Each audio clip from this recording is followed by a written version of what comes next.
जीवन का जो भी अनुभव हो, चाहे वो प्रकाश हो या ध्वनि, कोई स्वाद, कोई गंध या संवेदना, अनुभव का जो भी रूप हो, दर्द हो या खुशी, आपको होने वाला हर अनुभव मुख्य रूप से आपकी रीढ़ से संचालित होता है। अगर रीढ़ हटा ली जाए या जो रीढ़ से गुजरता है वो किसी तरह अव्यवस्थित हो जाए तो कोई अनुभव नहीं होगा।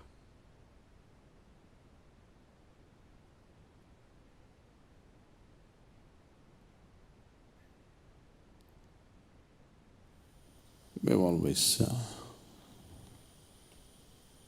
symbolized the spine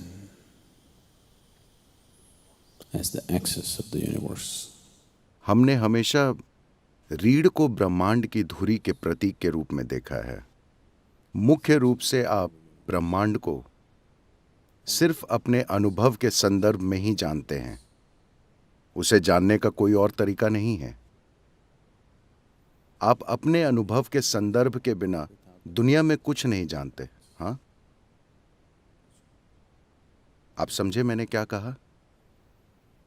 आपके अंदर जो हो रहा है उसी से आप जानते हैं या आप सोचते हैं कि आप जानते हैं।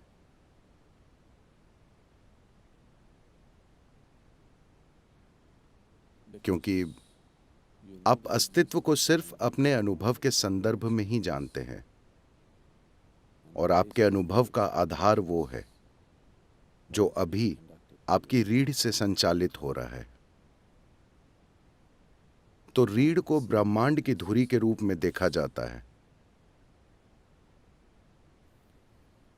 आज हम जानते हैं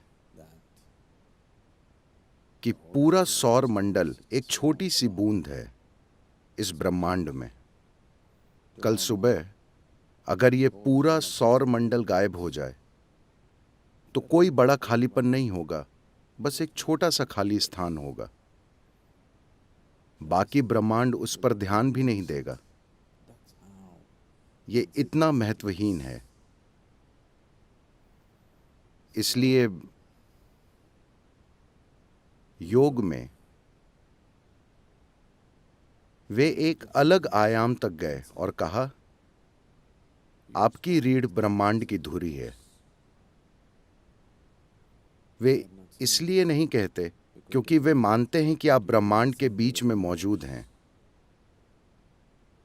बल्कि इसलिए क्योंकि आप सिर्फ अपने अनुभव के आधार पर ही ब्रह्मांड को जान सकते हैं और आपके अनुभव का आधार आपकी रीढ़ में है।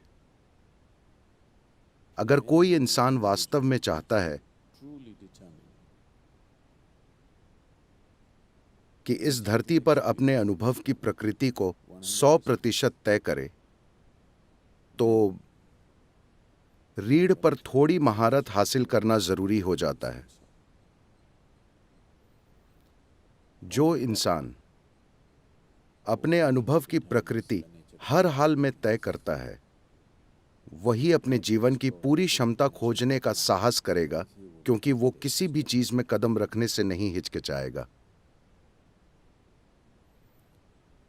अगर आपका अनुभव आपको छोड़कर किसी और चीज से तय होता है तो स्वाभाविक है कि आप कुछ चीजों से बचने की कोशिश करेंगे और कुछ के पीछे जाएंगे।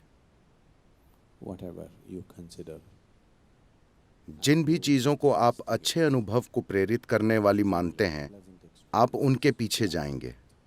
जो भी चीजें आपके अनुसार बुरा अनुभव उत्पन्न करेंगी, आप उनसे दूर जाएंगे।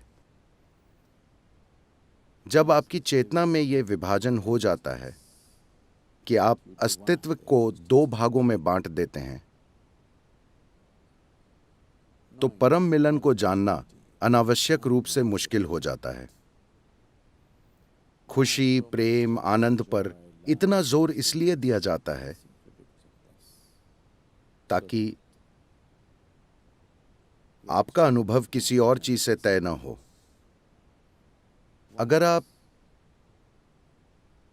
यहां बैठकर ये सोच लें कि ये पेड़ आप में अच्छा अनुभव पैदा करता है और वो पेड़ आपके अंदर बुरा अनुभव पैदा करता है, तो स्वाभाविक रूप से आप कभी वहां नहीं जाएंगे, आप बस यहीं घूमते रहेंगे।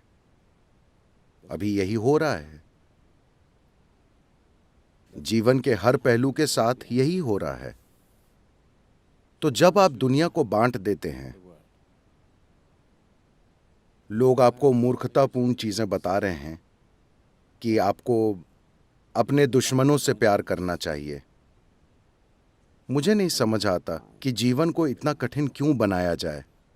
पहले किसी को दुश्मन बनाओ और फिर उसे प्यार करने की कोशिश करो।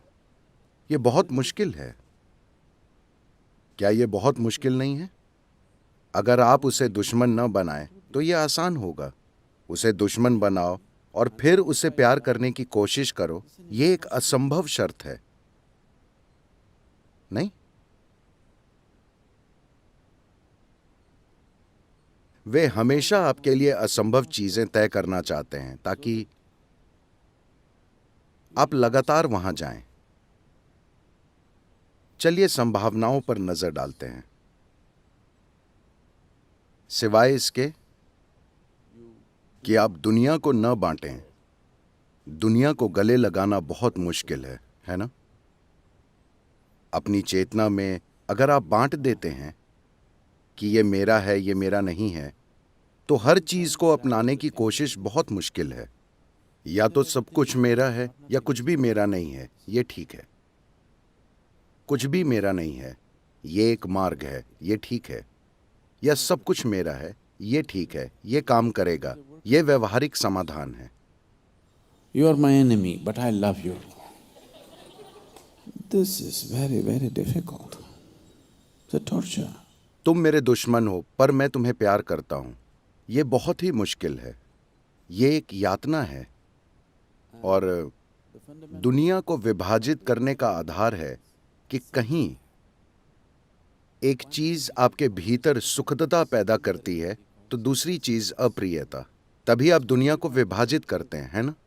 ये मुख्य रूप से बस जीवन चलाने का तरीका है। आप जानते हैं कि अगर आप यहां जाएंगे तो अप्रियता होगी और वहां जाएंगे तो सुखदता, तो धीरे धीरे आप वहां जाने लगते हैं, यहां नहीं। और कुछ समय बाद आप वहां बिल्कुल भी नहीं जा पाते, क्योंकि आप जानते हैं कि आपके अंदर कितनी अप्रियता घटित होती है। जब आप खुद अपने अनुभव की प्रकृति तय करते हैं, सिर्फ तभी आप अपने भीतर उसे सुखद रख सकते हैं, चाहे आप कहीं भी हों। अगर लोग अप्रियता पैदा करते हैं तो वे आपके आसपास कर सकते हैं, आपके भीतर कभी नहीं। ये आजादी होने के बाद ही आप वास्तव में समावेशी हो सकते हैं, वरना आप अटक जाते हैं। हर छोटी ध्वनि जो आप सुनते हैं, देखिए कि क्या आप उसे अपनी रीढ़ से संचालित कर पाते हैं। जो भी आप देखते हैं, देखिए कि क्या आप उसे अपनी रीढ़ से संचालित कर पाते हैं। अभी मैं बोल रहा हूं, आवाज खुद इस तार से नहीं जा रही, बल्कि विद्युत आवेग के रूप में वो इस तार से स्पीकर तक जा रही और फिर बूम। अगर मैं इसे काट दूं तो वो काम नहीं करेगा, ये काम नहीं करेगा। Spine is just like this. Spine itself doesn't know anything. रीढ़ ऐसी ही है। रीढ़ खुद कुछ नहीं जानती, मगर वो हर चीज संचालित करती है। जो तारों के इस पूरे गुच्छे को समझता है, सिर्फ वही ध्वनि को सही तरह से मैनेज कर सकता है कि ध्वनि कैसी होनी चाहिए। हमें कुछ परेशानियां हुई हैं क्योंकि बहुत सारी तारें हैं। जब आप वहां मौजूद हर एक तार को समझते हैं, तभी आप ध्वनि को ठीक उस तरह मैनेज कर सकते हैं जैसा आप चाहते हैं, वरना बीच में कई सारी चीजें हो जाएंगी। यही चीज इसके साथ है। अगर आप इस पर थोड़ी महारत पालें कि यह कैसे संचालित होता है, तो आप ये पक्का कर सकते हैं कि अपने लिए कैसा अनुभव पैदा करना है, वरना सब कुछ संयोगवश होगा। जब आपके जीवन का अनुभव ही संयोग से घटित होता है, जब आपके अस्तित्व का तरीका ही संयोग से तय होता है।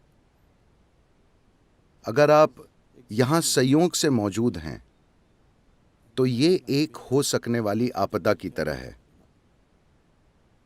सिर्फ ये डर कि मेरे साथ क्या होगा, मेरे साथ क्या होगा, सब कुछ नष्ट कर देता है। इंसान की सुंदरता और गरिमा पूरी तरह खो जाएगी अगर मेरे मन में क्या होगा का डर बैठ जाए। is there in my mind. You can जानवर काफी ठीक रहते हैं। एक लालच है। any number of philosophers have gone into the forests. बहुत से दार्शनिक जंगल गए और शांत और सौम्य नहीं कह सकते, जानवरों का शांत प्राकृतिक जीवन देखा।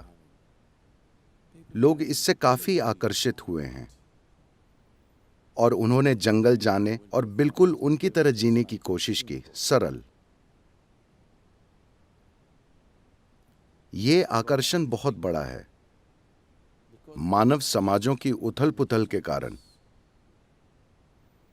मगर आपको ये समझना होगा कि ये कभी कारगर नहीं होगा, क्योंकि The sense of peacefulness किसी जानवर में शांति की भावना बेखबरी के एक स्तर, अचेतनता के एक स्तर से आती है। आप वहां नहीं जा सकते, जो चाहे कर लें। जो चाहे कर लें, आप एक जानवर की अचेतन प्रकृति में वापस नहीं जा सकते। प्रकृति ने आपको चेतनता के इस स्तर तक धकेला है, आप चाहे जितनी कोशिश कर लें। आप कोशिश करके चेतन हो सकते हैं, आप कोशिश करके अचेतन नहीं हो सकते। कृपया ध्यान दीजिए, कम से कम आपका इतना ध्यान प्रकृति ने रखा है कि आप सिर्फ आगे जा सकते हैं, न कि पीछे। दार्शनिकों और बाकी अलग अलग तरह के लोगों ने इस आशा से जानवरों की तरह सरल जीवन जीने की कोशिश की कि जीवन ठीक हो जाएगा, मगर यह कारगर नहीं हुआ।